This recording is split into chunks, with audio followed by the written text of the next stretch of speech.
Hey guys, and welcome back to another Trekyards special announcement. I'm Captain Foley. I'm Conor Cockins. We just don't stop, do we, Stuart? It's guest after guest after talent after talent. We try to cover the gambit. Today we got somebody really special. I've met him at Wonderfest last year, and talked to him a few times. Great guy, a prop maker. So Ooh. not a designer necessarily, but somebody new to the team that we wanted to share with you guys. And yeah. We are going to be announcing today Mr. Ken Palkow, everyone. Welcome to the show, Ken. Hi, how you doing? Good. Well, Stuart, I'm looking at his IMDb. Let me just throw out some names here, and I'm a fan of pretty much every single thing on this list. That's quite impressive, actually. Caprica, Rise of Planet of the Apes, Wales 13, Underworld, Blood and Chrome, Starting into Darkness, Man of Steel, Ender's Game, Robocop, Almost Human, Continuum, X-Men, Flash, Arrow. It doesn't stop. Wow, that is a hell of a career. I like science fiction, so that's where you could be most creative, right? Absolutely. Yeah. So welcome. And needless to say, you've done a lot of great work, and there's probably a lot of great work to come. But tell us a little about yourself and how you came to do what you do and what you've worked on. And work on everything cool. Yeah. That's a loaded question. Well, I'm a Hollywood special effects, weapons, and prop fabricator. And basically, I love weapons and gadgets, and I tend to make my niche right there. And I have a weapons manufacturing license. So I actually build real live fire weapons for the industry, convert them, make them look futuristic, that kind of thing. I've been in the business since '92, actually, I started in playhouses and small theater, thing like that, making bottles and little paper props and things like that. I actually, people ask me all the time, when did you actually get into it? And when I do panels and stuff, I tell them, listen, every time someone asks me that, the first thing I think of is, this young kid laying on the carpet in front of the TV set, like this, watching Battlestar Galactica, Buck Rogers, Space 1999. So I think Hollywood had their hooks in me, like way back when, and I'm a geek like everyone else, huge science fiction nerd. Yeah, I mean, come on, dramas have their place, and stuff, but. Science fiction, that's where the world moves forward with creativity. How many gadgets do we have today were inspired or created by people like Johnny, Zarek, too? All those guys from thinking outside the box. Mm-hmm. So you got to show us your shirt that you're wearing today to talk to us here at Trekyards, because we do Fleet Yards as well, right? So I tried to stay very neutral because divided. Awesome. Yeah. Trekkie. Yeah. But speaking of Star Trek, though, specifically Into Darkness and Beyond, the JJ films, did you work on any, obviously you said you started your career before that, did you get to work on any of the Prime timeline Trek, or did you start with the JJ stuff? Star Trek only started for me with JJ stuff. Yep. And that happened, that was weird. I went out for that. I know a couple of people in the industry, like people like Bill Cogden, who directed like Beauty and the Beast, the Twilight sagas, and I knew his partner, and I talked to him about what I was doing recently, and he said, "Oh, Star Trek. Who's the prop master on that?" And I said, "That's Andy Siegel." And well, Andy Siegel had worked with Bill Cogden on Dreamgirls, so there was the connection there. And then Jack Morrissey, a friend of mine, had. Bill's partner had turned around, called, and said, "Hey, you got to check this guy's work out." And that's how I got into the first Star Trek film for me. And for that film, what were some of the props you did for that one specifically? It was specifically the phasers. I wanted I wanted everything. I wanted the tricorders, the communicators, the phasers, you name it. When Andy Siegel had called me. He had sent me the initial NDA out, and we started talking. I wanted it all, but the gentleman, the people that fabricated the tricorders and the communicators from the first movie, they really wanted to do them again, and there was no reason for him not to use them because they did fantastic work. The communicators, if you saw the real ones, they were just holy, you know, a lot of detail into those that you don't see on film, and those guys really didn't get the credit they should have gotten. So I did end up with the phasers. So that was, you know, and he even said to me, I remember, quote unquote, he's like, Kenny, you got the cream of the crop, man, you know? And I'm like, okay, I'll be satisfied with that. And then for Star Trek Beyond, what was your repertoire on that?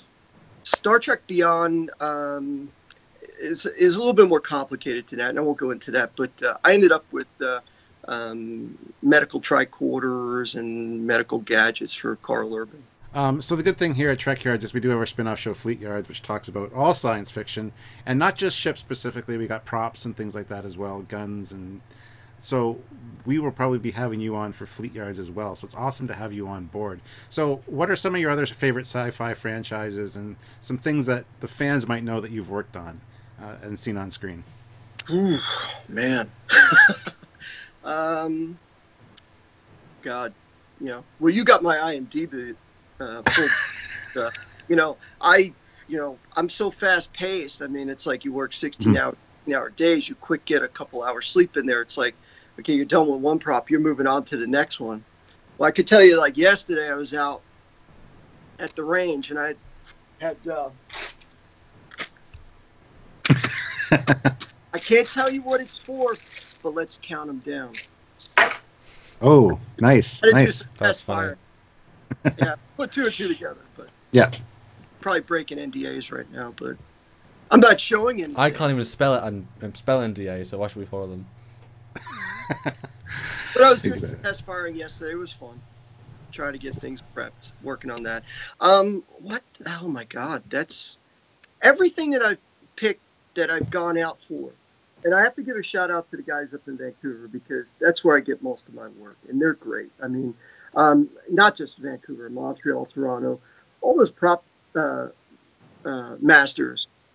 I built such a good rapport with them over the years that, you know, when your films, they come out of Hollywood, but they really go where the tax breaks are. You know, so it could be Louisiana, Atlanta, wherever. And I tend to go a little bit overboard when I'm building because you want to give that wow factor impression to prop master, especially when you're just working with them, so that they remember your name the next time. And then you set the bar a certain height, and then the next time you set it a little higher and a little higher, and then you see what someone else done, and you're like, oh, I got to turn around. Guys, help me.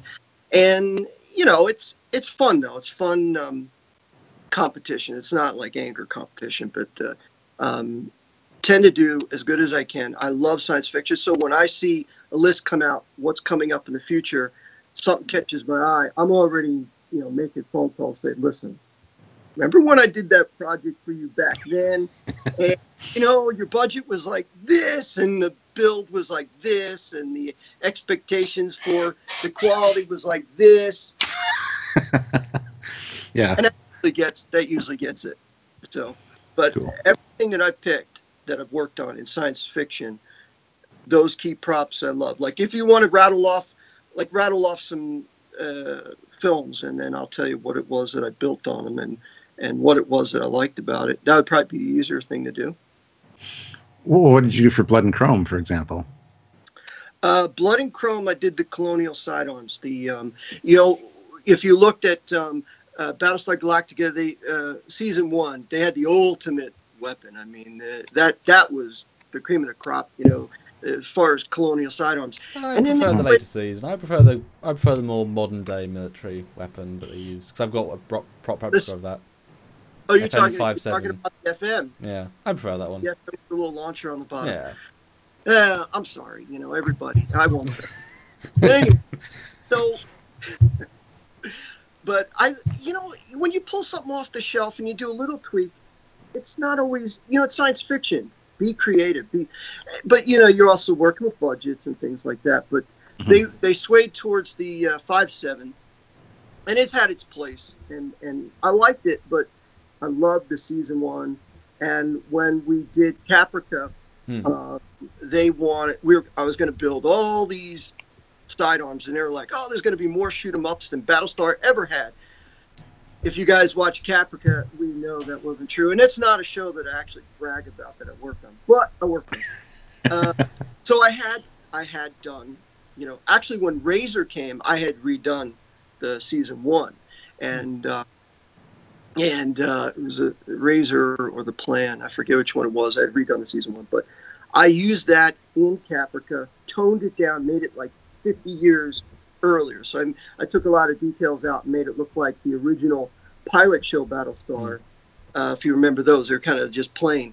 And then they didn't use them because they went off the shelf with all the guns because everybody was in the hollow bands, right? So it's like, okay, whatever. But do you get to keep some of these props? Well, the live fire guns are mine. They rent them out, and I rent them out.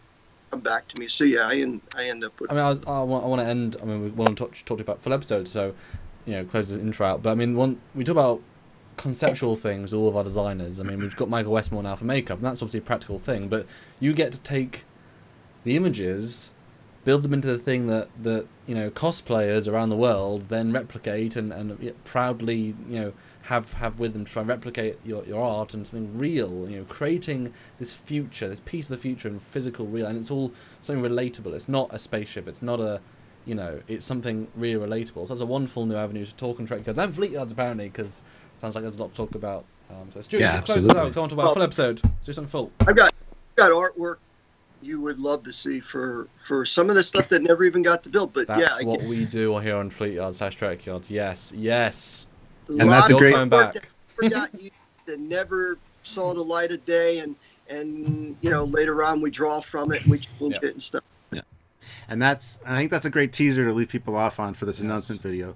So anyway, thank you, Ken. Welcome to the Trekyards family. We're going to have lots of great discussions with you and future episodes coming up. So thank you for joining us today, and hopefully you guys are excited because I know I am. He's a great guy to talk to, and yeah, absolutely. So thank you guys. Hit the like button. Don't forget to share the video, and I guess we'll see you next time. I'm Captain Foley. I'm Connor Collins, and our guest, Ken Palkow. Yeah. See you soon, guys.